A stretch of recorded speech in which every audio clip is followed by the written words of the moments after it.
स्वाध्यायः परमः। Doctor Baba Saheb Ambedkar open university.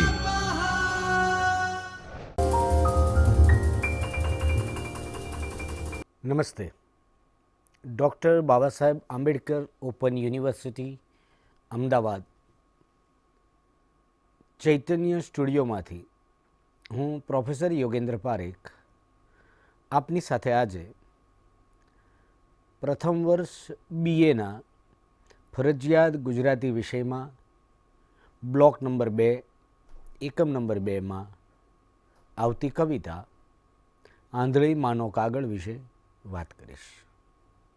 મિત્રો, આ કવિતાનું નામ આપે ક્યાંક સાંભળ્યું હશે. યુટ્યુબ પર કે ક્યાંક આ કવિતા કોઈ ગાયક કલાકારના મુખેથી આપે સાંભળી પણ હશે. આ કવિતાનું ગુજરાતી કવિતામાં એક ચોક્કસ સ્થાન છે.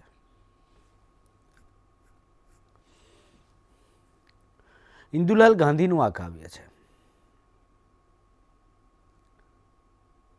સુરેશ દલાલે ગુજરાતી કવિતાનો એક બૃહદ સંચય પ્રગટ કર્યો છે. તેમાં પણ આ કાવ્યને સમાયું છે. અને એ રીતે આ કવિતા જુદા જુદા સ્વરૂપે જુદા જુદા માધ્યમોમાં આજે પણ ગુજરાતી ભાષા પ્રેમીઓના હૃદયમાં ટકી રહી છે. 1911માં ઇન્દુલાલ ગાંધીનો જન્મ, 1986માં અવસાન. ઉમાશંકર જોશીનું જન્મ વર્ષે જ ઇન્દુલાલ ગાંધીનું જન્મ વર્ષ, સુરેશ જોશીનું અવસાન વર્ષ 1986, ઇન્દુલાલ ગાંધીનું અવસાન વર્ષ. આ બધા સમકાલીનો હતા. એક જ સમયમાં થયેલા પ્રશિષ્ટ સર્જકોમાં ઇન્દુલાલ ગાંધીનું પણ ઇતિહાસમાં નોંધપાત્ર સ્થાન છે. ઉલ્લેખ થઈ શકે માનભેર તેવું સ્થાન છે. આપણે આંધળી માનો કાગળ કવિતા વિશે વાત કરીશું. એ કવિતાને સમજતા પહેલાં આપણે એ જાણવું જોઈએ, કવિતાનો વિષય વસ્તુ આપણે ઉકેલીશું. એક જમાનો હતો મિત્રો, અને આજે પણ દીકરો કમાવા જેવડો થાય એટલે પોતાનું વતનનું ગામ છોડીને મહાનગરમાં જાય. વડીલો પાસે જૂની વાત એવી સાંભળી હશે કે ફલાણા ભાઈ દોરી લોટો લઈને મુંબઈ ગયેલા 2 પાંદડે થવા. પ્રથમ રોજગારી મેળવવા થાય, હજારો લોકો જાય.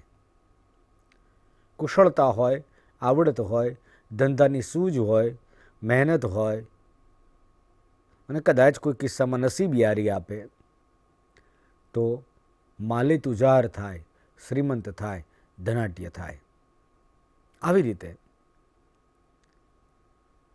ગુજરાતમાંથી, સૌરાષ્ટ્રમાંથી, સમગ્ર ગુજરાત પંથકમાંથી મુંબઈ જવાનો ચાલ સૌથી વધારે રહ્યો છે. આમ જોવા જઈએ તો વિદેશમાં પણ ગુજરાતીઓ ખૂબ પ્રસર્યા છે. આ એક ભૂમિકા છે આ કવિતાને સમજવા માટેની. કારણ કે આ કવિતાના શીર્ષકમાં જુઓ, આંધળી માં છે, પુત્રને લખે છે પત્ર, ને પત્ર લખે છે. આપણે જે યુગમાં આ કવિતા ભણી રહ્યા છીએ, ભણવાના છીએ, સાંભળીએ છીએ, તે યુગમાં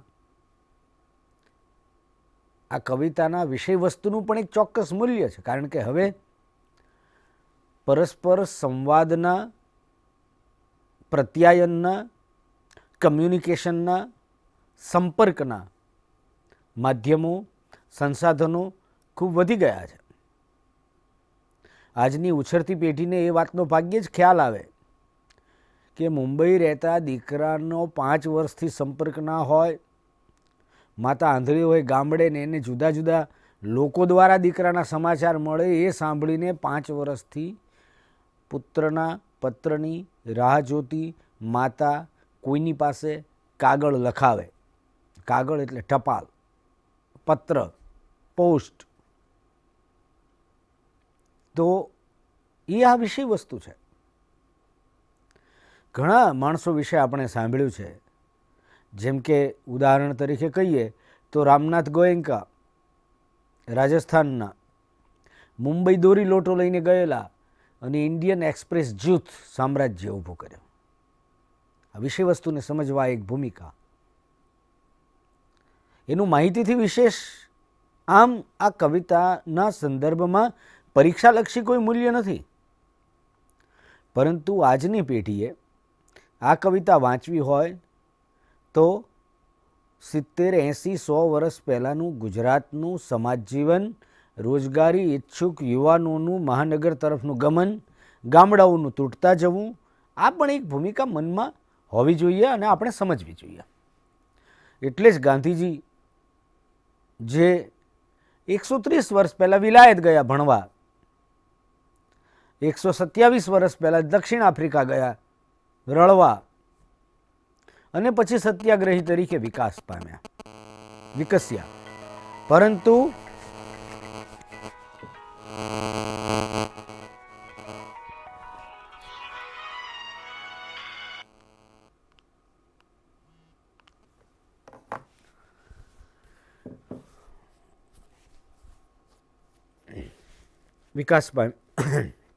ગાંધીજી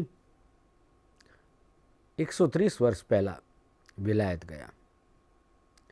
માતા પિતા સાથે તે જમાનાના યુવાનોને, સંતાનોને સંપર્કનું માધ્યમ એક જ હતું અને તે પત્ર. અન્યથા પરદેશ કે બીજા મોટા નગરમાં ગયેલા સંતાનના સમાચાર ગામડાનો કોઈ બીજો માણસ જ્યારે ગામમાં પાછો આવે, એ જ શહેરમાં રહેતો, ત્યારે સમાચાર મળતા. આ જીવનની એક તાસીર હતી, જીવનની એક તસવીર હતી, એક જુદું પરિમાણ હતું. એ પરિમાણની આ કવિતા છે. એ વિષય વસ્તુ આજે આપણને વિષય વસ્તુ તરીકે અપ્રસ્તુત લાગે, કારણ કે સંચાર માધ્યમો વધી ગયા છે. પણ આપણે હવે કવિતાને જોઈએ તો કવિતામાં વાત એટલી છે કે 5 વર્ષથી મુંબઈ ગામે ગયેલો દીકરો જેના કોઈ સમાચાર નથી, અને આ બાજુ આંધળી માતા એકલી અટુલી ગામડે રહે છે. દિવસે દિવસે એની કાયા જર્જરિત થતી જાય છે, દેહ દુબળો થતો જાય છે. પોતાનું ગુજરાન ચલાવવા માટે એની પાસે કંઈ રહેતું નથી.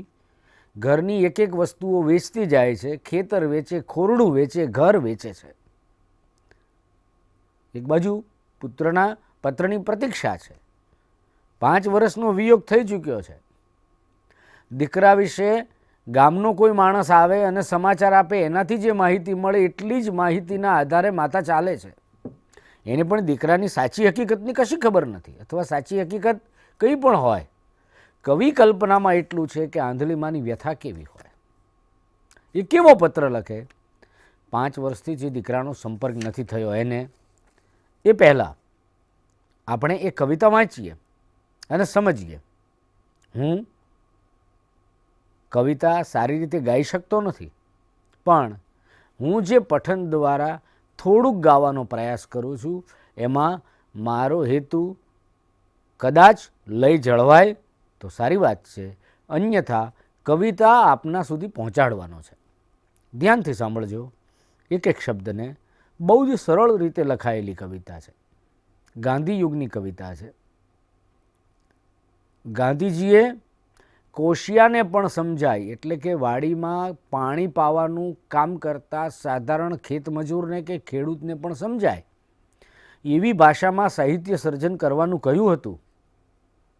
એટલે એ યુગમાં સરળતા, સાદગી, ગામડું સાહિત્યમાં પ્રવેશે અને સાહિત્ય ગામડા સુધી પહોંચે એવી એક સૂક્ષ્મ અને વ્યાપક ભૂમિકાએ અસર થઈ ગાંધીજીની.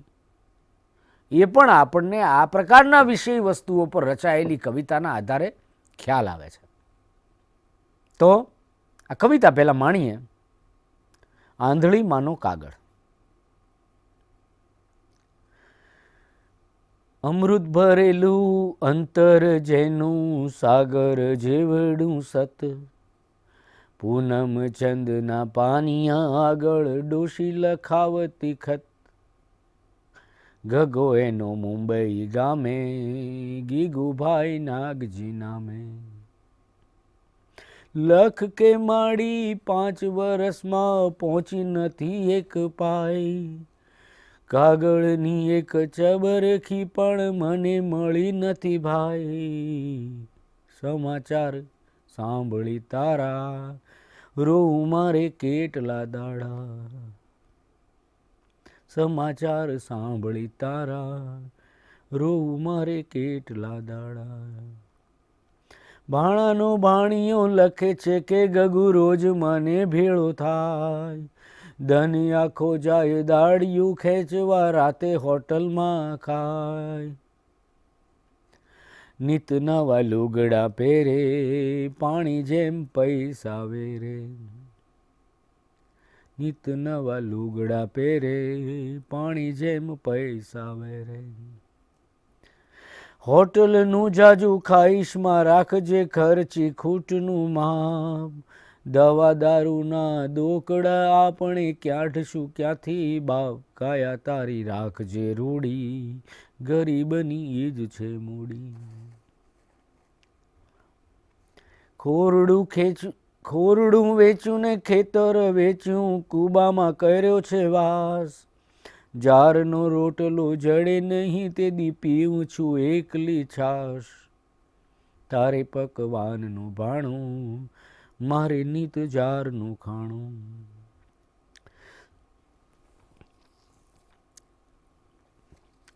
દેખતી તે દી દળના પાણી કરતી ઠામે ઠામ, આંખ વિનાના આંધળાને હવે કોઈ ન આપે કામ. તારે ગામ વીજળી દીવા મારે અહીં અંધારા પીવા. લેખિત તારી આંધળીમાં ન વાંચજે જાજા જુહાર, એકે રહ્યું નથી અંગનું ઢાંકણ ખૂટી છે કોઠીએ જાર. હવે નથી જીવવા આરો આવ્યો ભીખ માગવા વારો, હવે નથી જીવવા આરો આવ્યો ભીખ માગવા વારો. જુઓ આ કવિતા માતાની માત્ર ફરિયાદ નથી. પ્રથમ પંક્તિમાં માની ઓળખ છે. ઓળખ કેવી છે? અમૃત ભરેલું અંતર જેનું સાગર જેવડો સત, પૂનમચંદના પાનિયા આગળ ડોસી લખાવતી ખત, ગગો એનું મુંબઈ ગામે ગીગુભાઈ નાગજી નામે. આવી ગયું સરનામું ટુ ધ ગીગુભાઈ નાગજી મુંબઈ. કોની આગળ લખાવે છે ખત? પૂનમચંદના પાનિયા આગળ. ગામમાં વાંચતા કેટલાને આવડે, લખતા કેટલાને આવડે એવી નિરક્ષરતાનું બહુ ઊંચું પ્રમાણ હતું એ જમાનાની આ કવિતા છે. પૂનમચંદ એટલે ગામનો મુખ્ય વણિક હોય, એના દીકરાને શહેરમાં જઈને ભણવાનો જોગ થયો હોય એટલે કે યોગ થયો હોય અને એને વાંચતા લખતા આવડતું હોય, એ વળી ગામડે આવ્યો હોય, એની ખબર પડી હોય અને ડોસી એની પાસે ગઈ હોય કે ભાઈ લખને. લખ કે માડી 5 વર્ષમાં પહોંચી નથી એક પાય, કાગળની એક ચબરખી પણ મને મળી નથી ભાઈ. સમાચાર સાંભળી તારા રોવું મારે કેટલા દાડા, 5 વર્ષથી કાગળની એક ચબરખી પણ મને નથી મળી.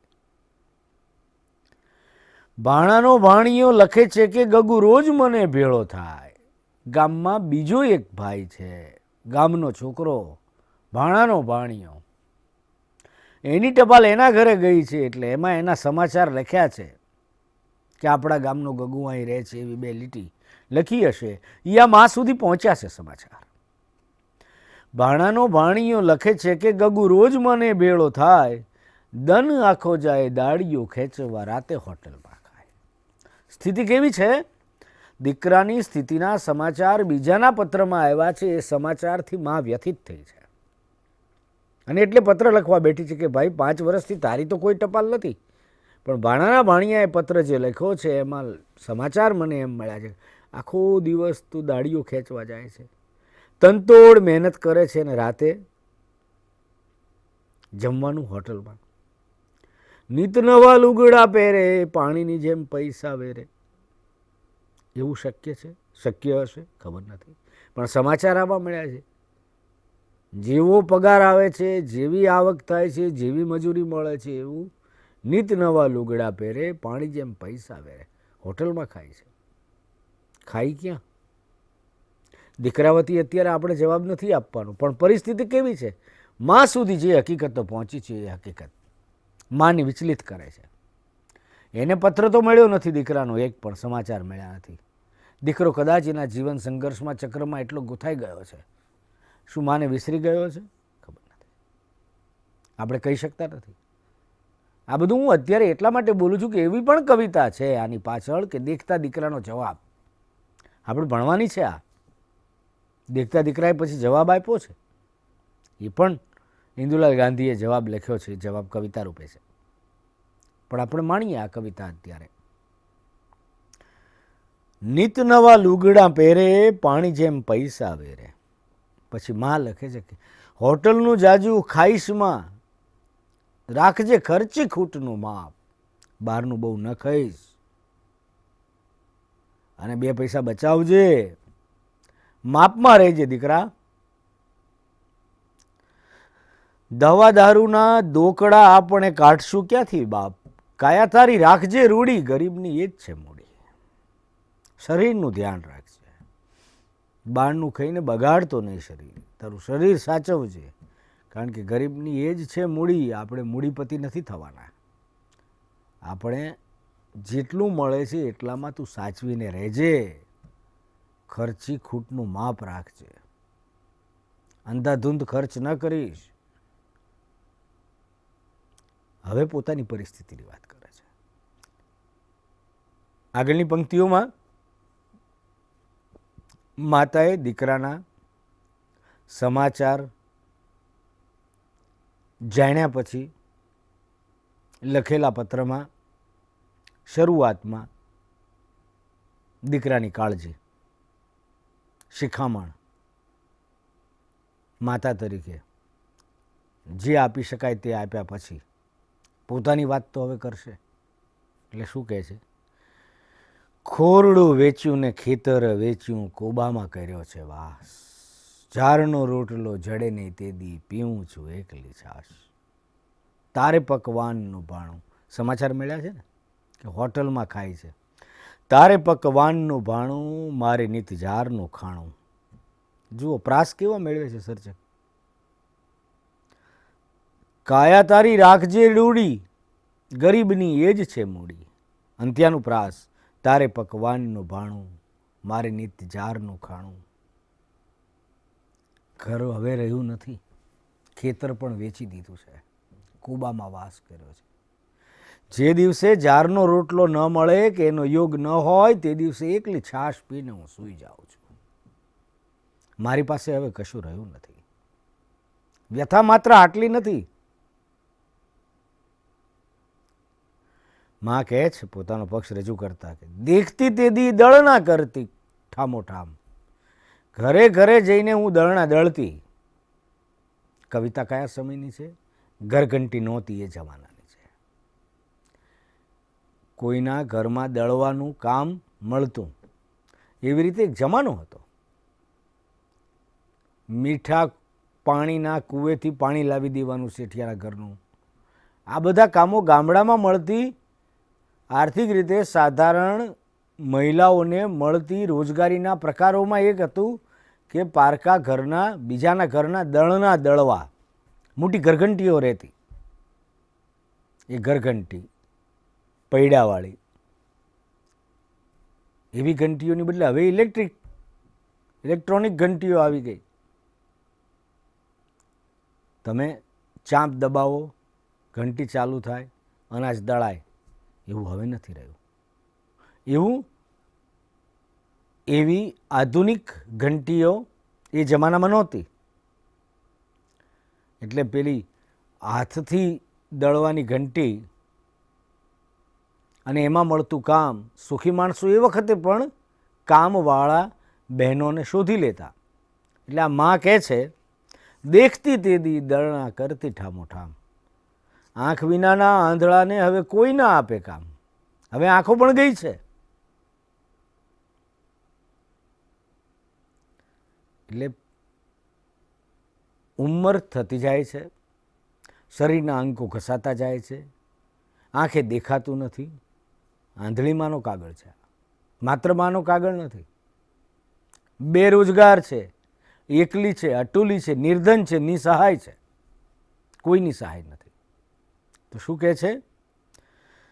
આંખ વિનાના આંધળાને હવે કોઈ ન આપે કામ, તારે ગામ વીજળી દીવા, મારે અહીં અંધારા પીવા. તું રોશની વચ્ચે છે, તું જળહળાટ વચ્ચે છે, તારે અંધકારનો સામનો નથી કરવાનો, કારણ કે તારી પોતાની પાસે તો બે આંખો છે, અને બીજું તું વીજળીના જળહળાટ વચ્ચે જીવે છે. તારે ગામ વીજળી દીવા, મારે અહીં અંધારા પીવા. આટલું કહી દીધું કહેવા જેટલું. લિખિત અંગ તારી આંધળી માના, વાંચજે જાજા જુહાર, એકે રહ્યું નથી અંગનું ઢાંકણ, ખૂટી છે કોઠીએ જાર.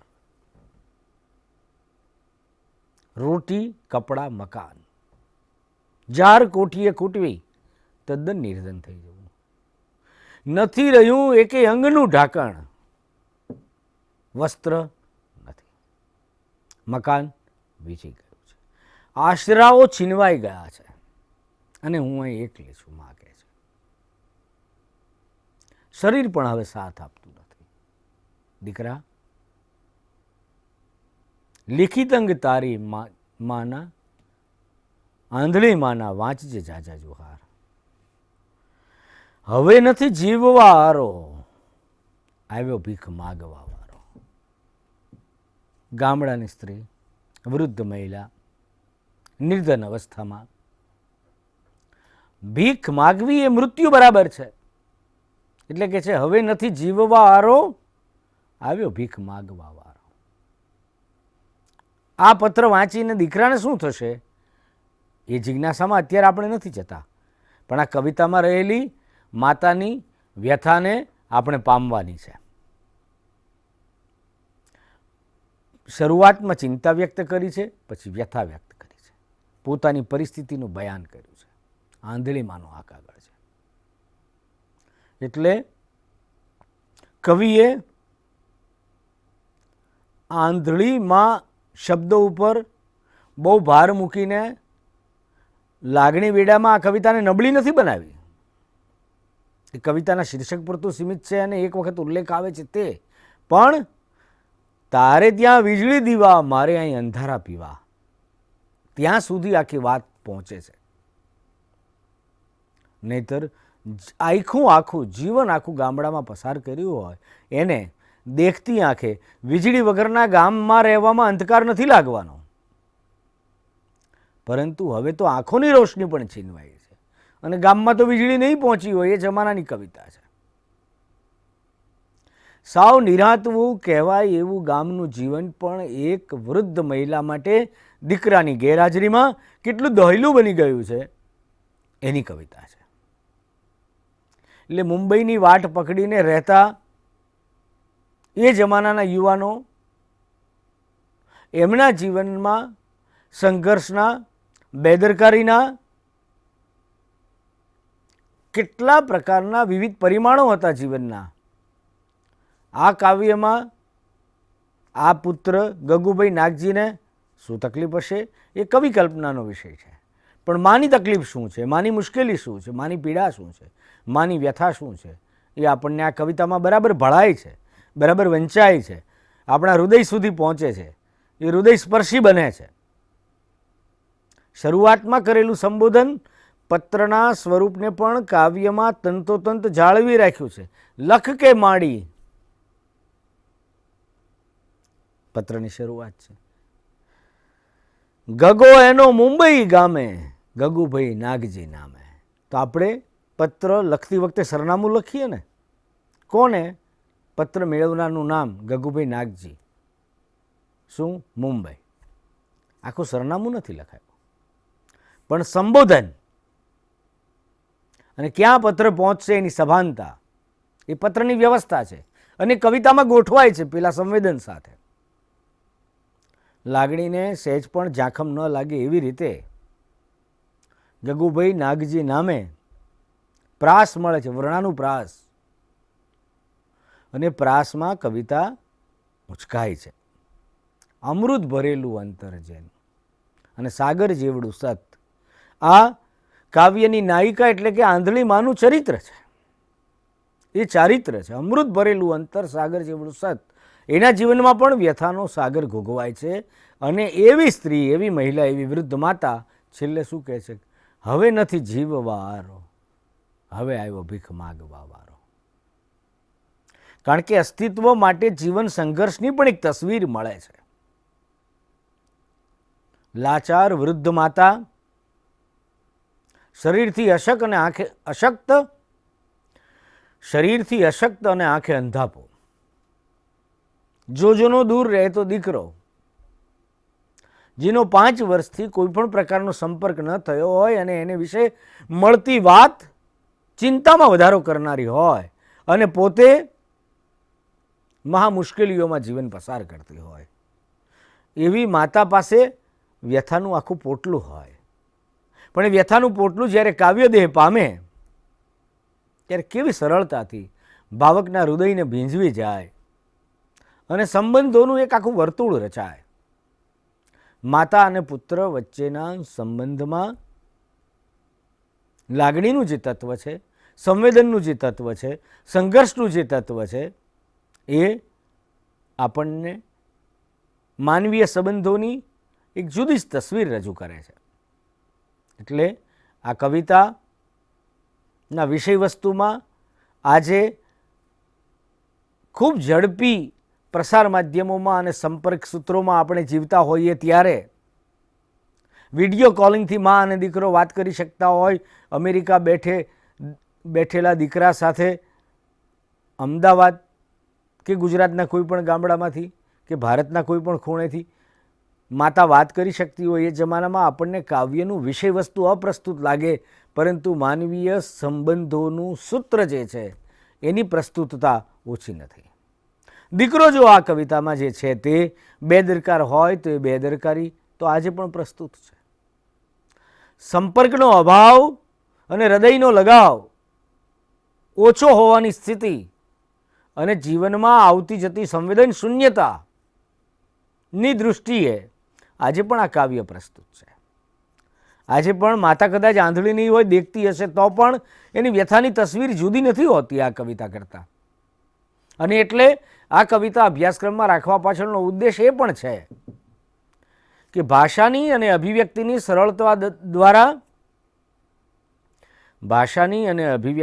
સરળતા દ્વારા માતા અને પુત્રના સંબંધને અને જીવન સંઘર્ષને આપણે ઉકેલવાનો છે. દૂર રહેવું એટલે શું? એ વખતે કેટલી દૂરતા હતી. આજે ભૌગોલિક રીતે માતા અને પુત્ર જોજોનો દૂર હોય છે, પરંતુ વોટ્સએપ અને ફેસબુક, અન્ય સોશિયલ મીડિયા માધ્યમોથી કે મોબાઈલ ફોનથી સતત સંપર્કમાં હોય છે. એ સંપર્કના લાભાલાભ બંને છે, પણ એ બંને વિશેની ચર્ચા કરવાનો અવકાશ નથી. અને એના લાભાલાભ વિશે આપ ચિંતન કરશો તો આપને પણ ઘણી સમજ પડશે અને સમજી શકાશે. પણ એક યુગ હતો 80 વર્ષ પહેલાં, 100 વર્ષ પહેલાં, દૂર કમાવા જતા દીકરા સાથે માતા પોતાની લાગણી કેવી રીતે ઠાલવે છે એ સમજવા માટેની કવિતા તરીકે પણ આ કવિતા રસપ્રદ છે. અને એ આપણને આપણા હૃદયને, એક ભાવકના હૃદયને ભીંજવે એવી ઘટના છે. આ કવિતા યુટ્યુબ પર કેળવાયેલા સ્વરે સાંભળવા મળશે એ રીતે પણ ઉપલબ્ધ છે. આંધળીમાંનો કાગળ, ઇન્દુલાલ ગાંધી એમ સર્ચ કરશો તો પણ મળી જશે. સારી રીતે ગવાયેલી છે આ કવિતા. મેં તો અહીં શબ્દો પહોંચાડવાનો પ્રયત્ન કર્યો, પરંતુ આ કવિતા ધ્યાનથી સાંભળશો તો પછી એના વિશે જે કંઈ સ્ટડી મટીરિયલમાં એટલે કે અભ્યાસ સામગ્રીમાં લખાયું છે એ વાંચવાની પણ જરૂર નહીં પડે. એટલી સરસ રીતે આ કવિતા વિશે અભ્યાસપૂર્વક તમે લખી શકશો એનો મને વિશ્વાસ છે. મળીએ છીએ આપણે પછી બીજા કોઈ વિષય સાથે ફરીને. Thank you.